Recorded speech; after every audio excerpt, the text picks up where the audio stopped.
주님의 은총이 여러분의 가정과 여러분들의 삶이 함께 하시기를 주님의 이름으로 간절히 축원을 드립니다. 오늘 말씀의 제목을 우리 화면을 보시고 함께 따라 하시겠습니다. 시작. 자수성가가 아닌 신수성가의 인생을 삽시다. 아멘. 자수성가가 아닌 신수성가의 인생을 삽시다 라는 제목으로 오늘 함께 말씀을 나누고자 합니다. 지난주에도 말씀을 드렸는데 야곱의 인생은 한마디로 속고 속임을 당하는 인생이다 이렇게 말씀을 드렸습니다.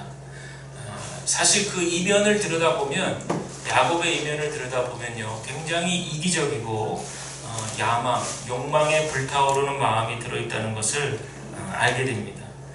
그러다 보니까 그에게 있어서 이 신앙생활도 같은 맥락이었던 것 같아요. 그에게 있어서 하나님은 복을 주시는 분, 야곱이 딱 정의를 내리기를 자기가 믿는 하나님은 복 주시는 분, 이렇게 아주 딱 정리가 되어 있습니다. 그러니까 그 이상도 그 이하도 아닌 것이죠. 한마디로 기복신앙입니다. 하나님 그 자체에 대한 관심보다는 하나님이 내려주시는 축복, 거기에 더 관심이 있었다는 그런 얘기죠. 우리도 이럴 수 있습니다. 야곱처럼 우리도 뭔가 열심히 하며 살고 또 열심히 성실하게 살아가는데도 허망할 때가 있고 허무할 때가 있습니다. 그럴 때 우리가 우리 자신을 점검해야 될 것이 있는데 그것은 뭐냐면 내가 진정으로 바라는 것이 무엇인가, 이것을 깊이 생각해 봐야 됩니다. 나는 정말 살아계신 하나님을 마음 깊이 사랑하고 예배하는가, 아니면 그분에게서 조금이라도 뭔가 축복의 콩고물이라도 먹기를 원하는가, 우리의 마음을 정확하게 살펴보아야 될 줄로 믿습니다. 이런 야곱이지만 하나님은 이런 야곱에게 먼저 다가오셨습니다. 성경 어디에도요 야곱이 먼저 하나님을 찾고 구했다는 부분이 없습니다. 광야로 내몰릴 그런 위기 상황에서 야곱이 철야기도를 했다든지 금식을 했다는 그런 말씀이 없습니다. 기도는 둘째치고 예배도 드린 적 없습니다. 그저 가던 길 중에 밤에 잠을 청하고 있었는데 그때 하나님께서 야곱의 삶으로 깊이 침투해 들어오셨습니다. 우리가 구하기도 전에 먼저 구할 것을 아시고 주시는 분, 그분이 바로 우리 하나님이시고, 바로 야곱이 달라기도 전에 먼저 야곱에게 다가와 복을 주시기로 약속하신 분이 바로 우리 하나님이십니다. 그래서 보면 하나님은 인간을, 우리들을 짝사랑하시는 분 같아요. 항상 우리들을 먼저 찾아오십니다. 왜 인간은 하나님을 먼저 찾지 않을까요? 왜 항상 하나님이 우리에게 먼저 오실까요? 그것은 우리가 하나님을 믿을 때 하나님 그 자체로 믿지 않고 우리에게도 뭔가 우리의 바람과 우리의 희망을 채워주실 분으로 그렇게 하나님을 생각하기 때문에 그렇습니다. 그러다 보니까 짝사랑하시는 하나님, 어떻게 보면 체면도 없어 보이십니다.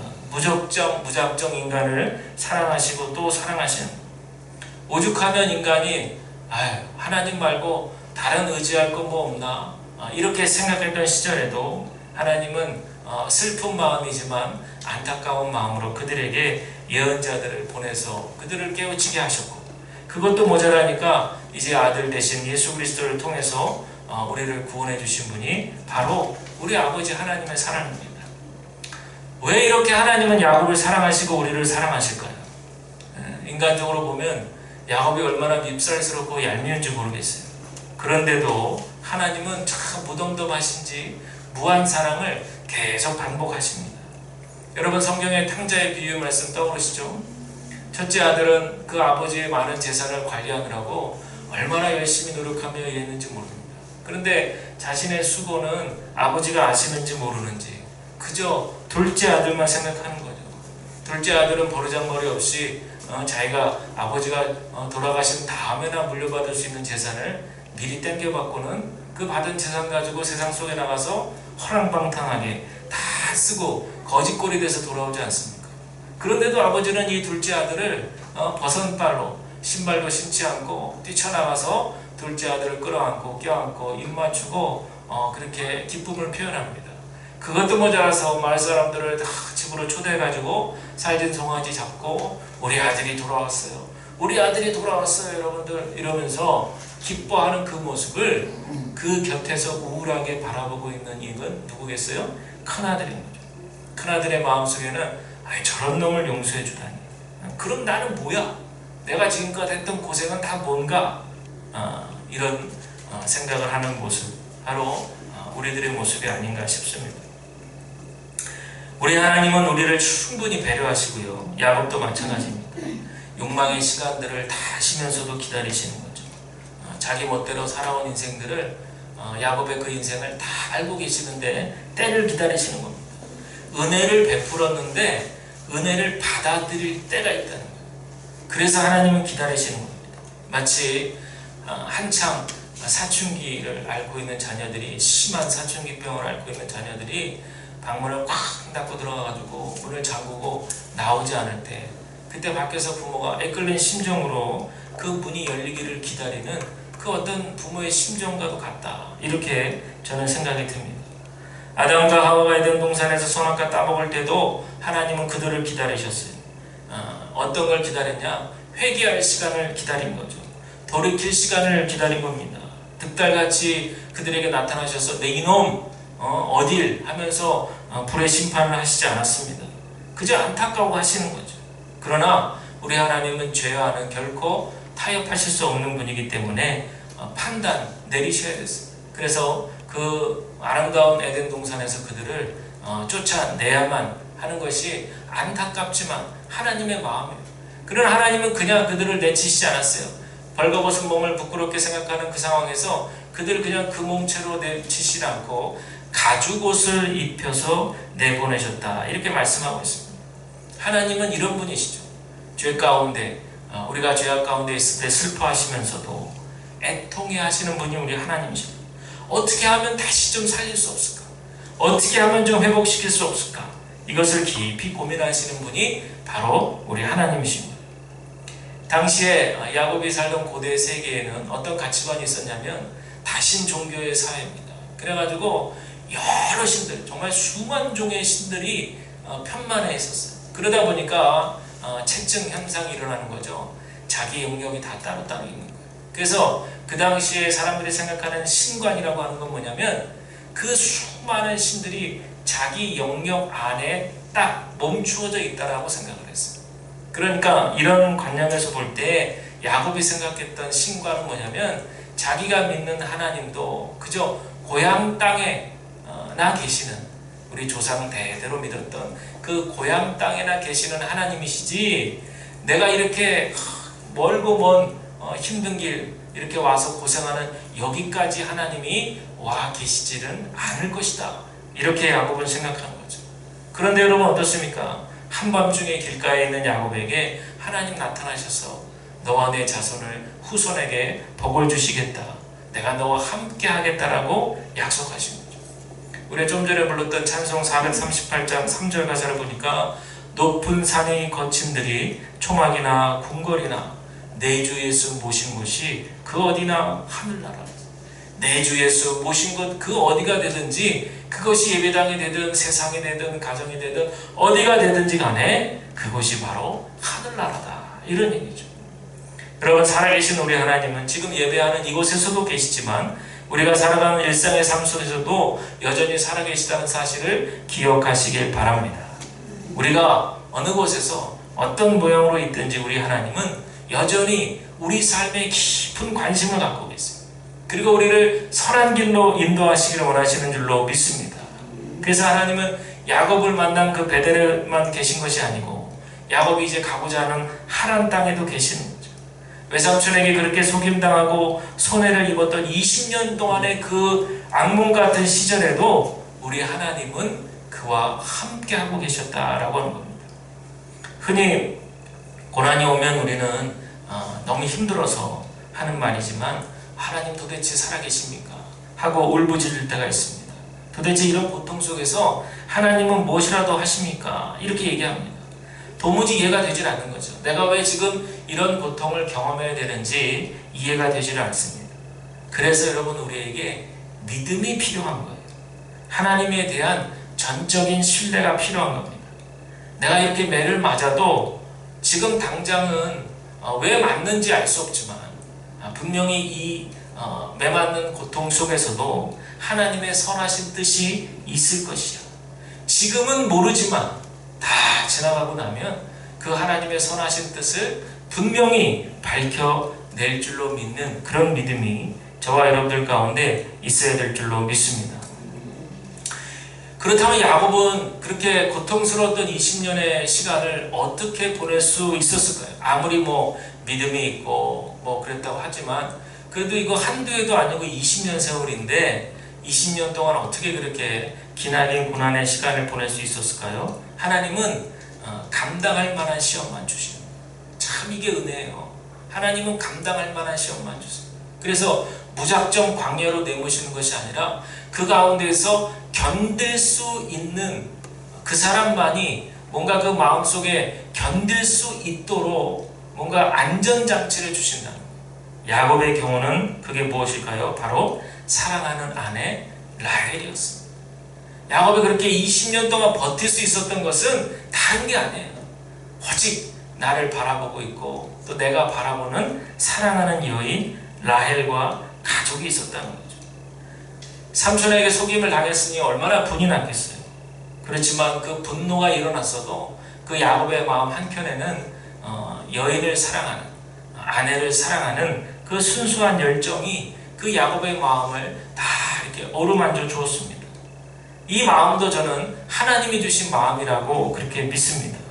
그래서 야곱은 삼촌한테 한번 속임당하고 또 7년을 더 일해야 되는 상황 속에서도 잔꾀를 부리지 않았습니다. 여기서만큼은 비열하게 사기를 치지도 않았습니다. 잔머리를 굴리지도 않고 오직은 7년을 하루처럼 그렇게 열심히 일했습니다. 이런 걸 보면 정말 하나님은 우리에게 감당할 만한 시련만 주시는 것 같아요. 그리고 피할 길도 허락하여 주시는 줄로 믿습니다. 이게 바로 고난 속에 피어오르는 한 송이 꽃과 같은 은혜인 거예요. 메마른 광야 땅에 내리는 가느다란 그런 어떤 한 줄기의 그런 비와 같이 그렇게 여러분 하나님께서는 우리들에게도 소망을 또 은혜를 허락하실 줄로 믿습니다. 근데 야곱이 부지런하게 삼촌의 양떼를 돌보았는데요. 우리가 이것을 그냥 그대로 평면으로 받아들이기보다는 조금 더 이해가 필요해요. 왜냐하면 그 당시 그 팔레스타인 지역, 지금의 이라크 지역입니다. 중동의 이라크 지역의 날씨를 우리가 조금 이해해 볼 필요가 있어요. 왜냐하면 우리가 피상적으로는 알고 있지만 낮에는 무척 더운 날씨입니다. 그리고 밤에는 무척 추운 날씨예요. 그 일교차라고 하는 것이 우리가 상상하고 생각하는 것보다 훨씬 더 일교차가 많이 납니다. 그러다 보니까 어떤 현상이 벌어지냐면 우리 몸이 적응을 못하죠. 사람이 이제 면역 체계라는 것이 있는데 너무 기온 차이가 나니까 이 면역 체계가 파괴된다든지 약해집니다. 그럼 어떤 현상이 벌어지느냐? 낮의 더움이 기온보다도 훨씬 더 덥게 느껴져요. 밤의 추움이 기온보다도 훨씬 더 춥게 느껴져요. 이게 바로 체감 온도라고 하는 거잖아요. 그러다 보니까 실제 온도 차이보다 체감 온도는 더 차이가 나는 거예요. 그러니까 엄청 낮에는 덥고 밤에는 엄청 춥고 땀을 뻘뻘 흘렸다가 밤에는 또 오한을 느끼고 여러분 이런 차이를 매일같이 반복한다고 생각해보세요. 그러면 낮에 너무 더우니까 좀 쉬어야겠다 하고 꾀를 부릴 법한데 야곱은 그리하지 않았어요. 밤에 너무 추우니까 빨리 좀 집에 들어가서 좀 따뜻한 이불 속에 들어가야겠다. 야곱은 잠꾀를 부리지 않았어요. 낮에도 그렇고 밤에도 그렇고 자기에게 맡겨진 그 양떼와 염소떼들을 정말 부지런하게 잘 감당했습니다. 또한 야곱은요 부지런했을 뿐만 아니라 정직했습니다. 31장에 보면 나오는데 사실 20년이에요. 여러분 생각해보세요. 한두 해도 아니고 20년을 양떼를 돌봤다. 그러면 이제 어느 정도 외삼촌에게 어느 정도가 아니라 신뢰를 얻을 만한 시간이잖아요. 그러면 사실 양떼, 우리는 별로 양고기를 그렇게 먹지 않아서 여러분 양고기를 드셔보셨는지 모르지만 저는 이제 몽골에 갔을 때 양고기를 한번 먹어봤고 한국에 있을 때 이제 한번 먹어봤는데 별로 그렇게 저한테 입에 맞지 않더라고요. 왜냐하면 일단 기름이 많아요. 기름이 굉장히 많죠. 그래도 신기한 마음으로 이제 한 2번 정도 양고기를 먹어봤어요. 근데 여러분 생각해보세요. 그 사람들은 양고기가 거의 주식이에요. 몽골에도 갔을 때 보니까요, 손님들이 오면 의뢰 우리 같은 경우 뭐 고깃집으로, 우리 같은 뭐 횟집으로 이렇게 모시고 가는 것처럼 그 사람들은 양고기 딱 대접하는 게 그 사람들의 문화인 거예요. 그러니까 우리가 그때 갔을 때, 목사님들 갔을 때 아니나 달라 양고기를 잡더라고요. 양고기 잡는 거 이제 봤죠. 양을 잡는 것부터 쭉 봤는데, 근데 이분들은 양고기가 거의 우리가 돼지고기 먹듯이 그렇게 아주 가깝게 주식처럼 먹는 그런 고기란 말이에요. 그러면 야곱이 한 20년을 일했다. 그러면 아무리 못해도 한두 번 이상은, 한두 서너 번 이상은 그 양고기 잡아다가 먹는들, 외삼촌이 그 조카에게 야 놈 자식아 하고 뭐라고 했겠어요. 어떻게 보면 같이 식구들하고 오늘은 뭐 회식이나 하자 그러면서 같이 잡아서 먹을 수도 있는 거고. 그런데 야곱은 한 번도 그러지 않았어요. 이거는 야곱이 미련해서도 아니고 또 영리하지 못해서도 아닙니다. 책임감 있게 정직하게 맡겨진 양떼를 잘 돌본 거예요. 당시의 관례에 따르면요, 낮에 양을 치다가 혹시 양을 잃어버리면 그거는 양을 그 치는 목자의 잘못으로 간주돼서 책임을 지지만, 밤에 혹시 양이 도둑을 당했다라고 했을 때는 그거는 목자의 책임이 아니에요. 왜냐하면 밤이 되면 다 짐승들을 이제 그 울타리 안으로 들여보내거든요. 그리고 문을 딱 닫잖아요. 그러니까 이제 그 다음부터는 이 목동의 책임이 아닌 거예요. 그 다음에 혹시 벌어지는 일에 대해서는 이 주인의 책임이 되는 거예요. 그런데도 야곱은 본인이 책임을 졌어요. 31장 39절에 보면 이렇게 나옵니다. 낮에 도둑을 맞았든지 밤에 도둑을 맞았든지 외삼촌이 그것을 내 손에서 찾았으므로 내가 스스로 그것을 보충하였느니라. 이렇게 나와요. 물론 외삼촌이 좀 악독해가지고 뭐라고 좀 했는 것 같아요. 그럴 때 분명히 이의를 제기할 수 있었지만 야곱은 그렇게 하지 않았어요. 예, 알겠어요. 삼촌 제가 책임지겠습니다. 하고 책임지는 자세를 보였다는 거죠. 무엇보다도 야곱은요, 20년 동안 신실하게 양떼를 돌봤습니다. 성경에서 신실하다라고 하는 말은 뭐하고 통하냐면요, 믿음이에요. 신실함은 곧 믿음이고 믿음은 곧 인내로 통합니다. 그러니까 이 말은 상황이 어떻든지 간에 상관없이 흔들리지 않는 마음, 그 마음으로 오랫동안 참는 것, 이게 바로 신실함이고 이게 바로 믿음이고 이게 바로 인내입니다. 이것이 바로 하나님의 성품이에요. 우리를 향해서 변하지 않으시는 바로 하나님의 성품인 줄로 믿습니다. 오랫동안 인내하시고 또 기다리시는 분, 바로 그 하나님의 성품이요, 20년의 시간이 지나면서 어느덧 야곱에게 조금씩 그 고난의 상황들을 이겨내면서 그 하나님의 성품이 야곱에게 스며들어가고 있다라는 겁니다. 드디어 20년 타향살이 마치고 이제 외삼촌 집에서 떠날 때가 되었어요. 31장 3절에 내 조상의 땅 내 족속에게로 돌아가라, 내가 너와 함께 있으리라, 이렇게 말씀합니다. 떠나게 된 배경은 그 주변에 나오지만 이제 하나님의 은혜로 재산이 많이 늘어나게 되니까 라반의 아들들이 불평을 하기 시작합니다. 31장 1절에 보니까 야곱이 우리 아버지의 소유를 다 빼앗고 우리 아버지의 소유로 말미암아 이 모든 재물을 모았다, 이렇게 아주 대놓고 싫은 태를 내는 거예요. 갈등 국면이죠. 더 이상 한 집에 지내기는 어려워 보입니다. 그래서 이제 떠날 때가 왔다고 느껴지는 거죠. 여러분, 하나님께서는 뭔가 우리에게 새로운 상황으로 인도하실 때에는 그 새로운 상황에 맞도록 준비하는 인내의 기간이 반드시 있습니다. 그래서 이 인내의 기간, 고난의 기간을 반드시 통과해서 합격 점수를 받아야 돼. 이제 됐다. 내가 보니까 너 어디에 가서 놔두더라도 능히 감당해낼 수 있겠다. 이런 어떤 그 테스트하는 시간이 있다는 거예요. 그 시간들을 잘 믿음으로 통과해야만, 신실함으로 잘 통과해야만 하나님께서는 그 다음 단계로 인도하시는 거예요. 그렇기 때문에 우리도 신앙생활 안에서 뭔가 새로운 상황을 맞이하고자 할 때에는 먼저 점검해야 될 것이 나에 대한 하나님의 훈련, 이 시간이 다 되었나? 잘 되었나? 우리는 그 과정을 잘 통과했는가? 이것을 먼저 반드시 점검해야 될 줄로 믿습니다. 왜냐? 우리 일생은 딱 한 번이기 때문에. 하나님께서 딱 한 번 우리를 캐스팅하심으로 우리는 하나님께 영광을 올려야 되기 때문에 그렇습니다. 만약 우리가 그렇지 않고 그냥 우리의 생각과 우리의 판단으로 결정해서 그렇게 우리가 어떤 새로운 상황을 맞이하려고 하다 보면 결국에는 하나님은 점점점 우리를 향해서 일하실 수가 없게 됩니다. 결국에는 야곱처럼 돌고 돌잖아요. 돌고 돌다가 결국에는 하나님의 마음과 합해질 때까지 하나님은 기다리신다는 거죠. 그러니 여러분들, 우리는 신중하게 우리의 어떤 새로운 상황을 맞이하려고 할 때 주님의 뜻을 물어야 될 줄로 믿습니다. 야곱이 20년 동안 일하면서 많은 것을 깨달았죠. 무엇보다 야곱이 크게 깨달은 게 무엇일까요? 이제 더 이상 자신의 인생은 내 생각과 뜻만으로는 되어지지 않는다. 이것을 절절하게 느낀 거예요. 머리로 지식으로 알게 된 것이 아니라 삶으로, 경험으로, 체험적으로 내 인생은 내가 똑똑하다고 내 잠깨 부리고 생각하고 내 경험으로 그렇게 살아서 되는 인생이 아니라는 거예요.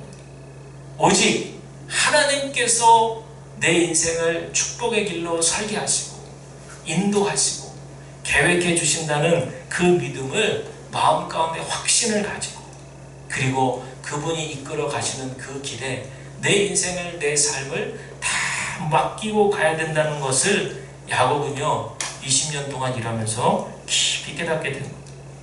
자, 그런데 오늘 봉독한 말씀은 이제 떠나기 전에 외삼촌과 결산하는 장면이죠.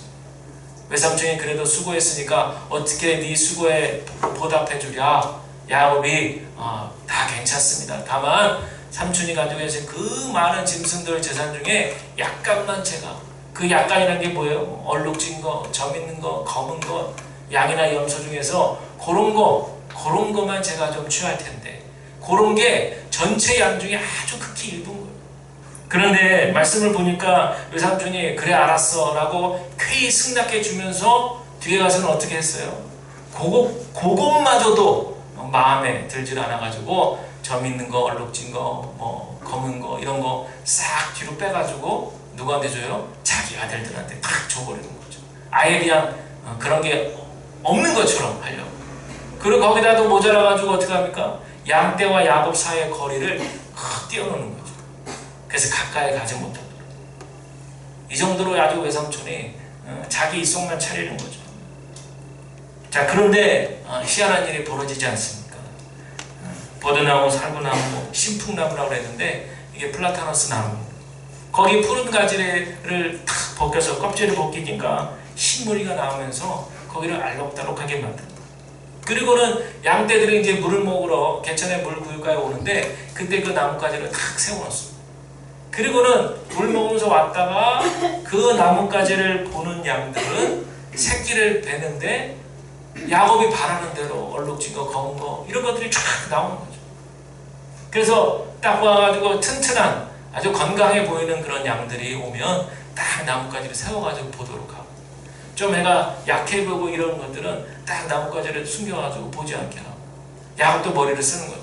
딱 그렇게 했는데 어떻게 됩니까?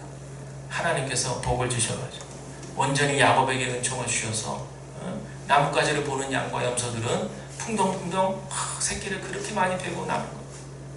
그래서 오늘 말씀에 나오죠. 소유가 점점 늘고 매우 번창했다. 그런 얘기죠. 오늘 이 말씀에서 우리가 깨닫게 되는 귀한 교훈이 있습니다. 왜 하나님께서는 이런 일을 야곱에게 행하셨는가요? 지금까지 야곱의 인생이 순전히 자기의 머리와 자기의 능력 의지하며 살았는데, 그러다 보니까 남 속이면서 살아야 되는 인생이잖아요. 그러다 보니까 자기도 속임당하고, 남을 속이면 또 속임당하고, 또 자기 머리로 또 생각을 해가지고 또 어떻게든 이겨보려고 하고, 이런 인생이 반복되잖아요. 그러면 그럴수록 마음은 지치고 정신적으로 피폐해지고 상처도 받고 인생이 인생 같지 않은 거죠. 그런데 앞서도 말씀드렸지만 20년간의 그 고난의 시간들을 정말 예전 같았으면은 박차고 어떻게 도망가든지 잔머리를 굴려서 그 안에서 삼촌의 재산을 자기가 다 취해버리든지 뭔가 어떤 식으로든지 했을 텐데, 하나님은 그의 눈과 귀를 오직 사랑하는 여인 라헬에게만 꽂히게 하신 거죠. 내가 저 여인을 내 아내로 얻을 수만 있으면 다 참을 수 있어. 이런 거에 쉽게 말하면 다 참을 수 있어. 내가 과거에는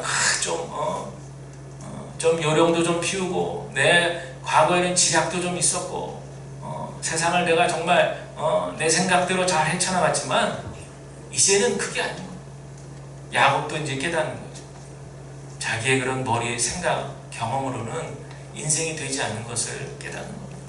하나님께서 부어주신 그 라헬이라고 하는 그 여인 사랑하는 그 마음 하나 가지고 20년을 그렇게 성실하게 버텨옵니다. 그러면서 야곱이 깨닫는 게 바로 이거죠. 이제까지는 내 힘으로 살아왔지만 이제는 하나님이 공급해 주시는 힘으로 살아야겠다라는 겁니다. 저와 여러분도 하나님이 공급해 주시는 힘을 의지하며 살아가게 되시기를 주님의 이름으로 간절히 축원을 드립니다. 주변에 보면 여러분, 어릴 때부터 불우한 가정에서 자라서 공부도 자기 힘으로 독학으로 마치고 자수성가해서 성공하신 분들 더러 봅니다. 굉장히 힘들게 인생을 살아와요. 금방 느껴집니다. 왜냐하면 누가 그분을 도와주지도 않았고 누구에게도 도움을 청할 수 없는 상황이었기 때문에 그분의 살아오신 인생을 보면 아주 고달픈 흔적들이 많이 있어요. 야곱에게도 마찬가지입니다. 그러나 이제는 야곱이 더 이상 그렇게 고단한 인생을 살지 않고 하루하루 하나님께서 공급해 주시는 은혜로 살아야 됨을 그는 이제 깊이 깨닫게 됩니다. 그렇다면 말씀을 정리하면서 어떻게 하면 우리 이런 삶을 살아갈 수 있을까? 어떻게 하면 우리도 자수성가의 삶보다는 신수성가, 하나님을 의지하고 하나님이 공급해 주시는 힘으로 어떻게 하면 살아갈 수 있을까? 세상을 추구하는 욕심의 마음을 내려놓아야 됩니다. 또 남들과 비교하는 비교의식에서도 자유로워져야 됩니다. 무엇보다도 우리 하나님과의 친밀한 관계, 즉 하나님이 주시는 복보다 하나님 그 자체 우리가 우선순위를 맨 위에 놓아야 될 줄로 믿습니다. 주님만으로, 주님만이 나의 산성이십니다. 주님이 나의 인생입니다. 주님이 저의 최고입니다. 이렇게 여러분들 고백할 수 있어야 돼요. 그렇게 되면요, 비록 내 삶에 어려운 일이 와도 이런 고백이 나오는 거죠. 그리 아니하실지라도 감사합니다. 우리 찬양 중에 그리 아니하실지라도 감사해요, 이런 찬양이죠. 그리 아니하실지라도 감사합니다. 이게 여러분 그냥 되질 않아요. 훈련이 필요합니다. 생활 속에서 날마다 내려놓는 훈련이 필요해요. 작은 것에서부터 내 생각이 틀릴 수 있다는 것을 인정해야 됩니다. 그리고 다른 생각들을 받아들이는 연습이 필요해요. 여러분, 작은 것을 내려놓을 줄 알아야 큰 것을 내려놓을 수 있습니다. 내 자신을 과대평가했던 그런 모습이 있었다면 그런 모습도 다 내려놓고, 그저 내 신앙에 대해서도 과도하게 욕심을 부렸던 그런 마음도 다 내려놓고, 그래야 여러분 주님이 보이는 거예요. 주님이 지금 선명하게 느껴지지 않는 것은 주님과 우리 사이에 뭔가 희뿌연 안개가 껴있거든요. 그걸 걷어내야 돼요. 그게 바로 지금 앞서 말씀드렸던 내 안의 세상적 욕심들입니다. 그 안개가 다 거치고 나면 여러분, 아니 주님이 이렇게 가까이 계셨었나? 아니 주님이 이렇게 내 옆에 계셨었나? 깜짝 놀라실 거예요. 그럼 주님은 말씀하시죠. 우리가 주님한테, 아니 주님 언제 제 곁에 계셨어요? 주님은 말씀하시죠. 나는 예전부터 쭉 지금까지 앞으로도 계속 네 곁에 있다. 네가 마음의 문을 열고 나에게로 시선을 맞추면 내가 보인다. 그런데 우리가 주님과 우리 사이에 희뿌옇게 끼어있는 세상적인 욕망들로 인한 안개 때문에 주님이 보이지 않는 거죠. 이 안개 전국에 거치는 시간이 바로 야곱에게는 20년의 고난의 시간이었던 거예요. 사랑하는 여러분, 우리에게 고난의 시간이 있다면 이는 감사의 시간이다 라는 사실을 기억하시길 바랍니다. 그 고난의 시간을 잘 참고 인내하면서 우리로 하여금 우리 자신을 돌아보게 하는 시간이 되는 거예요. 뭔가 덜어내야 될 것들을 찾게 되는 시간이 되는 겁니다. 비울 것을 비우게 되는 시간이 되는 거예요. 가볍게 되는 겁니다. 예수님이 우리에게 실제가 되는 것은 바로 이런 고난의 시간을 통해서 내 자신을 돌아보고 하나님이 정말 기뻐하시는 방향의 삶으로 나를 조금씩 옮겨져 가게 하는 그런 어떤 삶입니다. 바라기는 저와 여러분의 삶이 이 어려운 때를 살아가면서 내 삶을 돌아보게 되고 오히려 더 깊이 주님을 묵상하고 혹여라도 내 입술을 통해서 불평과 불만의 삶이 많았다면 오히려 이 시기에 입을 꽉 다물고 주님의 말씀을 깊이 묵상하면서 주님을 깊이 묵상할 수 있는 그런 은혜의 시간들이 되시기를 바랍니다. 여러분, 그게 이 태풍의 눈에 들어왔을 때 견디는 방법이에요. 태풍이 일단 지나가야 되거든요. 우리의 힘으로 어쩔 수가 없는 거예요. 그 태풍의 눈 안에 들어왔으면은 주변은 태풍으로 휘몰아치면서 정신없지만 우리는 그 안에서 고요하게, 대신 이 태풍이 지나가기를 바라지만 그 지나가는 기간 동안에는 그 태풍의 위력을 느끼지만 그 안에서 고요하게 주님을 더 깊이 묵상하고 주님을 더 생각하고 내 안에 덜어내고 비워내야 될 것들을 깨달으면서 더욱더 주님을 선명하게 바라보아질 수 있는 그런 저와 여러분들의 삶이 다 되시기를 바랍니다. 이런 은혜가 충만하시기를 주님의 이름으로 간절히 축원을 드립니다.